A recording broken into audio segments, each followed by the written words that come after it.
Hi children, I am Bhupati, your calligraphy teacher. இன்னைக்கு என்ன பார்க்க போகிறோம் அப்படின்னா how to write resume. அதுதான் இன்றைக்கி நம்மளுடைய கான்செப்ட். அதுவும் இன்னும் இந்த calligraphy லெட்டர்ஸில் எப்படி நம்ம ரெஸ்யூம் எழுதலாம் அப்படின்றத இன்றைக்கி நம்ம பார்க்க போகிறோம். இது நான் ரொம்ப ப்ரீஃபாக தான் எழுத போகிறேன் இன்றைக்கி. நான் ஒன்றும் அதிகப்படியான தகவல்கள்லாம் ஒன்றும் கொடுக்க போகிறதில்ல. அந்த சின்ன விஷயங்களை எப்படி எழுதலாம் நம்ம calligraphy லெட்டர்ஸில் அப்படின்றத இன்றைக்கி நம்ம பார்ப்போம். நீங்கள் உங்களுடைய ரெஸ்யூம் ஒன்று ரெடி பண்ணுங்கள். சும்மா ஷார்ட் அண்ட் ஸ்வீட்டாக இருக்கிற மாதிரி கொஞ்சம் நல்லா சூப்பராக எழுதி எனக்கு போஸ்ட் பண்ணுங்கள். இந்த வீடியோ எப்படி இருந்துச்சு அப்படின்றத கமெண்ட் பாக்ஸில் தெரிவிங்க, நான் பார்க்குறேன். எனக்கு என்ன வருத்தம் அப்படின்னா, நம்மளுடைய வியூவர்ஸ் எவ்வளவோ பேர் இருக்காங்க, ஆனால் தொடர்ச்சியாக நீங்கள் சேனலை வாட்ச் பண்ண மாட்டேங்கிறீங்கன்ற வருத்தம் எனக்கு கொஞ்சம் அதிகமாகவே இருக்குது.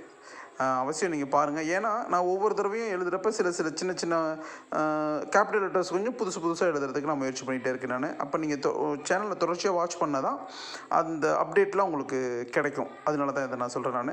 இன்றைக்கி நான் இருக்கிற அந்த சேனலை தொடர்ச்சியாக நீங்கள் பாருங்கள், ஸ்கிப் பண்ணாமல் பாருங்கள். நான் எப்படி எழுதுகிறேன், எப்படி ப்ரெசென்ட் பண்ணுறேன்றதை நீங்கள் பார்த்துட்டு இதே மாதிரி உங்களுடைய ரெஸ்யூமை தயார் பண்ணி எனக்கு சென்ட் பண்ணுங்கள், நான் பார்க்குறேன். இந்த சேனல் உங்களுக்கு பிடிச்சிருந்துச்சுன்னா உங்கள் நண்பர்களுக்கு நீங்கள் ஷேர் பண்ணுங்கள், லைக் பண்ணுங்கள், கமெண்ட் பண்ணுங்கள். கேலிகிராஃபி கற்றுக்கணும்னு ஆர்வத்தோடு இருக்கிற ஒரு குழந்தைக்கு இந்த சேனல் சென்றடைஞ்சிச்சுன்னா அதுதான் இந்த சேனலுடைய ஆக சிறந்த வெற்றியை நான் பார்க்குறேன். அந்த வெற்றி கண்டிப்பாக உங்கள் மூலமாக தான் சாத்தியப்படும். சரிங்களா? அதனால தான் உங்களுடைய ஆதரவு என்னுடைய சேனலுக்கு எப்பயும் வேணும் அப்படின்னு நான் கேட்டுக்கிறேன். ஸ்கிப் பண்ணாமல் பாருங்கள், என்ஜாய் பண்ணுங்கள்.